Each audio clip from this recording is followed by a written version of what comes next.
Assalamualaikum warahmatullahi wabarakatuh. Kembali lagi di channel Prediksi Fisika. Di sini saya akan melanjutkan pembahasan kita mengenai soal HSPD utama tahun 2023 untuk literasi sains. Nah, sebelum kita lanjut, jangan lupa klik like dan subscribe serta share ke teman-teman supaya channel ini jadi semakin berkembang. Nah, di sini saya melanjutkan dari nomor 17. Terakhir kemarin pembahasan nomor 16. Jadi kita lanjut nomor 17. Nah, nomor 17 ini berkaitan sama namanya lensa cembung. Nah, langsung saja ke pertanyaannya. Di sini berdasarkan gambar agar dihasilkan bayangan ya. Jadi agar dihasilkan bayangan di sini nyata, terbalik dan sama besar. Nah, maka langkah yang harus dilakukan adalah apa?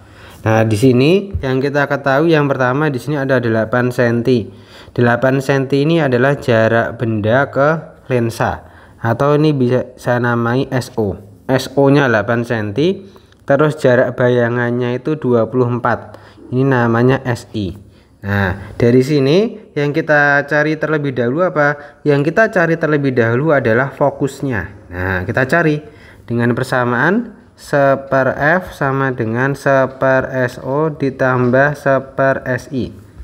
Nah, dimasukkan nilai-nilainya nih, yang 8 cm sama 24. Nah, maka jadi 1/F sama dengan 1/8 ditambah 1/24. 1/F sama dengan penyebutnya yaitu 24. Ini 24 sama 8, 3 tambah 1. Nah, maka nanti dapat 1/F sama dengan 4/24. Maka F sama dengan dibalik, jadi 24/4. Maka fokusnya sama dengan 6 cm. Nah, dari data itu kita dapatkan fokus itu sama dengan 6 cm. Nah, terus di sini kata kuncinya adalah di sifat bayangannya. Sifat bayangannya adalah di sini nyata, terbalik sama besar. Nah, nyata, terbalik sama besar ini akan terjadi bayangan seperti itu saat kapan? Nah, saat diletakkan di R. Nah, jadi kata kuncinya di situ. Jadi nyata, terbalik sama besar itu saat diletakkan di R. Nah, R itu sama dengan apa? Sama dengan 2F. Nah, tinggal dimasukkan itu F-nya 6, berarti tinggal 2 kali 6 berarti sama dengan 12 cm. Nah, maka benda tadi atau lilin tadi harus ditaruh di jarak 12 cm. Nah, karena tadi bendanya tadi ya awalnya di 8 cm terus dipindah ke 12 cm, maka apa? Ini dijauhkan aja. Nah, ini dijauhkan berapa? Dijauhkan 4 cm. Nah, maka jawabannya adalah yang B. Nah, jadi menggeser lilin 4 cm menjauhi lensa. Ya, lanjut nomor 18 ini berkaitan sama kacamata atau hipermetropi di sini ya. Nah, di hipermetropi sini diketahui bahwasanya ada Pak Setio. Pak Setio ini kekuatan lensa awalnya adalah 1 dioptri. Terus kekuatan lensa setelah periksa menjadi +2. Nah, maka perubahan titik dekatnya itu berapa? Nah, di sini sudah ada persamaannya yaitu 100/Sn dikurangi 100 min pp. Pp itu ya titik dekatnya tadi itu. Maka dari soal ini kita cari dulu titik dekat saat +1 dioptri berapa sama +2 dioptri. Nah, di sini sudah diketahui Sn-nya yaitu 25 cm. Nah, maka kalau kita masukkan di sini ya, maka nanti ini dimasukkan, ini jadi 25. Maka ini bisa saya ubah jadi 100 dibagi 25 itu 4. Maka jadi 4 min 100/pp. Nah, kita pakai persamaan yang ini. Kita pakai persamaan yang itu nih. Jadi 4 min 100/pp. Nah, kita cari dulu. Yang pertama di sini P-nya ya, jadi P1 sama dengan jadi 4 min 100/pp1 itu. Nah, P1-nya tadi ini ya +1 toh. Jadi ini 1 sama dengan ini 4 min 100/pp1. Nah, tinggal pindah ruas itu ya sini. Nah, ini kan jadinya 100/pp1 sama dengan ini jadi pindah ruas jadi sama dengan 3 gitu ya. Nah maka nanti PP1 sama dengan apa, tinggal 100 dibagi 3 berarti sama dengan 33,3 cm. Itu untuk jarak dekat yang pertama. Terus jarak dekat yang kedua gimana? Ya sama, tinggal P2 sama dengan ya, P2 sama dengan 4 min 100 per PP2. Kita masukkan P2 nya ini 2 dioptri, 2 sama dengan 4 min 100 per PP2. Nah maka sama kayak tadi, jadi 100 per PP2 sama dengan 2, maka PP2 sama dengan 100 dibagi 2 jadi sama dengan 50 cm. Nah maka dari sini titik dekat yang pertama itu ini 33, titik dekat yang kedua adalah 50 cm. Nah maka perubahannya itu dari berapa? Dari 33 menjadi 50 cm. Nah maka jawabannya yang A. Nah, lanjut nomor 19, ini berkaitan sama listrik statis. Di sini ada namanya generator Van de Graaff. Nah di sini kata kuncinya adalah di sini bahwasanya ya, di sini terjadi namanya perpindahan elektron. Terus ini ada benda ya, benda itu negatif kalau apa? Kalau ketambahan elektron. Terus itu benda positif kalau kehilangan elektron. Kata kuncinya di situ ya. Jadi kalau benda itu menambah elektron, maka bendanya jadi negatif. Tapi kalau benda itu melepaskan elektron atau kehilangan elektron, maka akan positif. Nah langsung aja baca di bacaan sini. Nah yang A, sisi sabuk konveyor bermuatan positif karena terjadi perpindahan elektron dari roda pemutar ke konveyor. Nah ini salah ya. Kenapa salah? Karena di sini dikatakan konveyornya itu positif. Kalau konveyornya positif, harusnya elektron itu berpindah dari konveyor ke rodanya. Nah ini salah karena ini terbalik, maka jawabannya bukan A. Terus yang B, sisi sabuk konveyor ini bermuatan positif. Nah ini karena perpindahan elektron ya, dari mana? Dari konveyor ke roda pemutar, maka si konveyor ini akan kehilangan elektron, maka akan bermuatan positif. Maka jawabannya benar B. Nomor 20.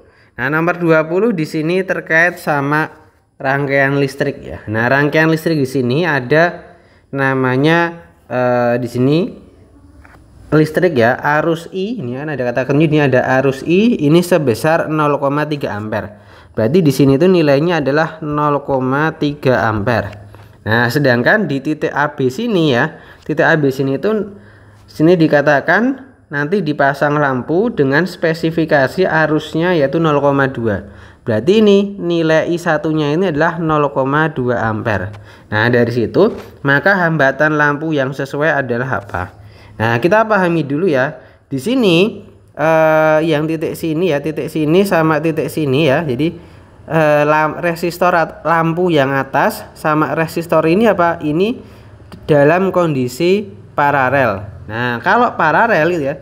Jadi kalau paralel itu apa? Tegangannya itu sama. Jadi tegangan sama.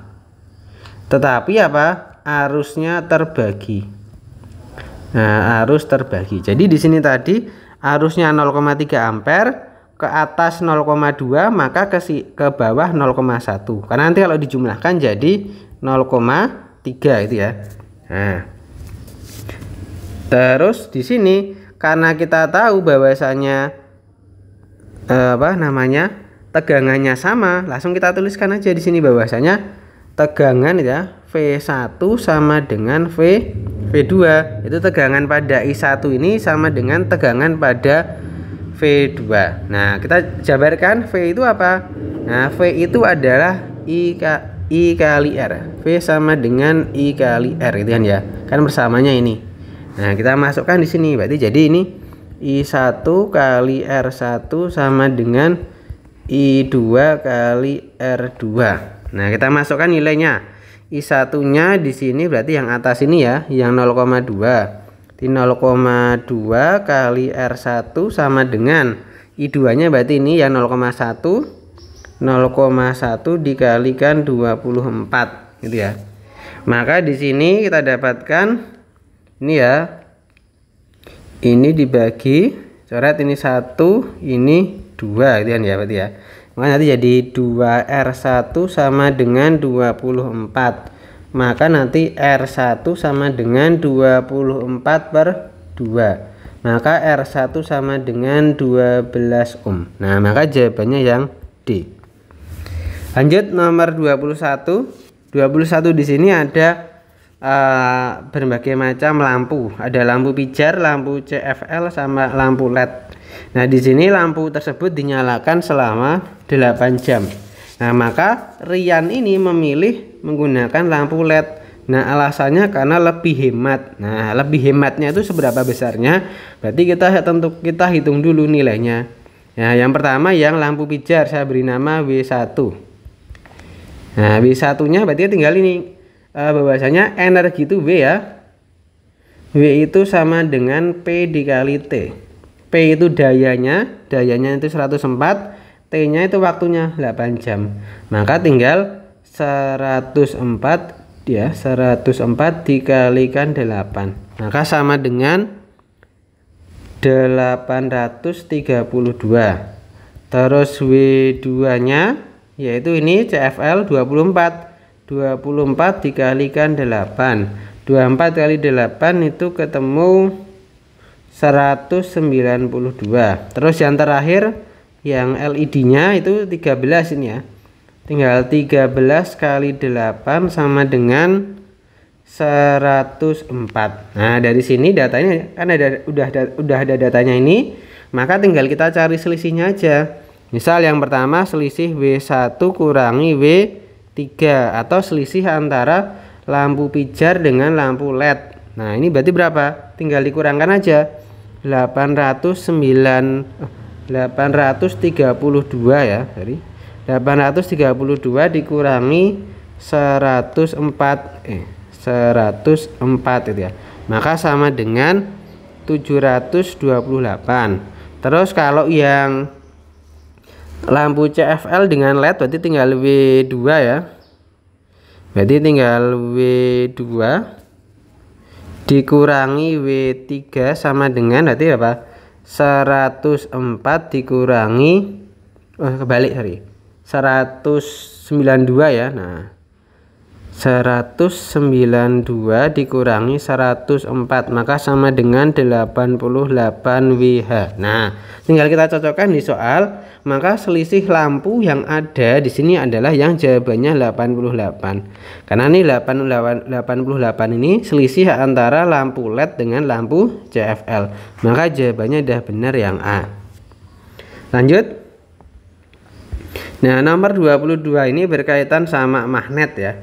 Nah, magnet di sini cara pembuatannya ada dua cara, yaitu di sini ada dengan cara ini, nama induksi elektromagnetik. Kalau ini dengan cara digosok. Nah, kita tentukan dulu kutub-kutubnya. Nah, yang pertama kita menentukan kutub dulu yang induksi elektromagnetik. Caranya gimana? Yang pertama kita tentukan dulu arah arus. Arah arus itu keluar dari kutub positif. Kutub positif itu yang panjang ini ya, ini positif, ini negatif. Maka ini ke sana, terus ke atas, ke atas, ke atas. Nah, berarti ini nanti polanya itu arahnya ke atas. Nah, karena ke atas maka tinggal kita menggunakan kaidah tangan kanan ya, ini ya. Kaidah tangan kanan ini ya. Maka karena ini sama-sama ke atas seperti ini, maka utaranya adalah yang P. Nah, berarti yang P ini adalah utara, terus yang Q adalah selatan. Nah, terus untuk percobaan kedua adalah digosok. Prinsip digosok adalah gimana? Bahwasanya kalau kutub yang digunakan untuk menggosok terus bertemu dengan ujung pertama, yang digosok adalah menjadi kutub yang sama, gitu ya. Maka nanti di sini apa? X-nya ini utara, terus Y-nya ini selatan. Maka tinggal kita sesuaikan gambar bawahnya di sini mengenai letak dari magnet jarumnya. Nah, kita cek yang nomor 1 ini ya. Ki tadi adalah selatan. Nah, ini Ki-nya selatan. Kalau Ki-nya selatan harusnya di sini kan udah ada keterangan ya bahwasanya merah ini utara, yang putih ini selatan. Nah, harusnya kalau bagian Ki ini didekatkan, Ki ini selatan didekatkan dengan jarum magnet, maka yang mendekat itu adalah kutub utara, karena selatan itu menarik kutub utara. Sedangkan ini yang bertemu adalah ini malah positif ya. Berarti ini nomor 1 salah. Terus yang nomor 2 bawahnya, Ki-nya ini selatan. Nah, maka selatan ini bertemu dengan merah, ini benar ya? Benar. Terus X-nya tadi di sini utara, terus ini bertemu dengan putih. Putih ini selatan ya. Berarti ini juga benar. Oke, berarti jawabannya yang tepat adalah nomor 2. Oke, satu lagi. Di sini nomor 23. Di sini berkaitan sama namanya transformator. Nah, transformator di sini prinsipnya adalah si Adit itu pengen mengubah tegangan ya, tegangan yang tegangan masukannya itu 220 menjadi 20. Nah, maka kita tuliskan bahwasanya V primernya itu 220 ya.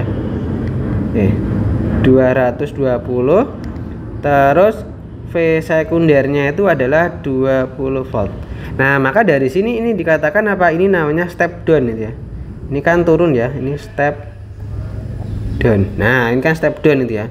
Jadi trafo seperti ini namanya trafo step down karena tegangannya adalah turun. Nah, terus supaya tegangannya tadi turun gitu ya, maka kita cek dulu perbandingannya. Nah, karena kita tahu bahwasanya Vp per Vs itu sama dengan Np per Ns. Nah, jadi perbandingan tegangan dengan perbandingan lilitan itu sama gitu loh.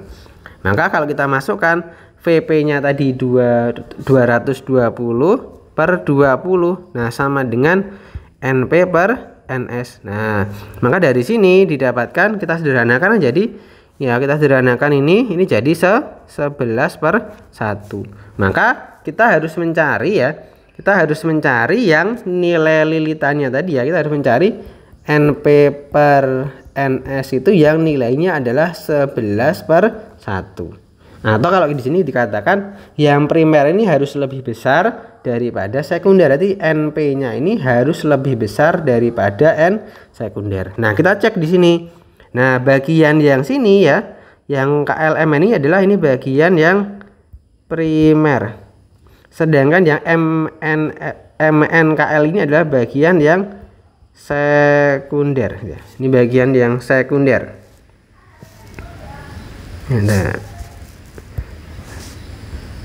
Nah, ini bagian Nah, ini bagian sekunder. Nah, dari sini kita bandingkan aja ya, yang pernyataan 1.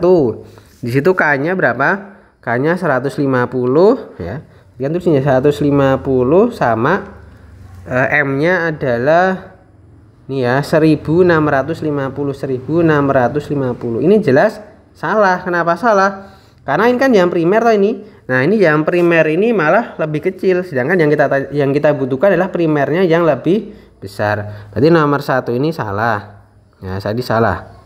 Nah, itu nomor 2 L dan N. Nah, nomor 2 L-nya di situ 2750 sama N-nya 250. Nah, ini benar. Kenapa benar? Karena di sini primernya lebih besar. Terus nanti kalau dibagi 2750 dibagi 250 adalah ketemunya 11. Jadi udah benar. Terus yang nomor 3, jadi nomor ini benar, nomor 2. Nomor 3 M dan K. M-nya itu 1650, terus K-nya adalah 150. Ini juga benar karena ini primernya lebih besar, dan kalau dibagi ketemunya juga 11 per 1. Maka jawabannya jelas, yaitu 2 dan 3. Oke, itu ya, demikian pembahasan soal ASPD utama tahun 2023. Jadi yang dibahas untuk di channel ini adalah hanya yang fisikanya saja. Oke, jangan lupa untuk klik like, subscribe, dan share ke teman-teman. Oke, semoga bermanfaat. Ditunggu untuk video selanjutnya. Oke.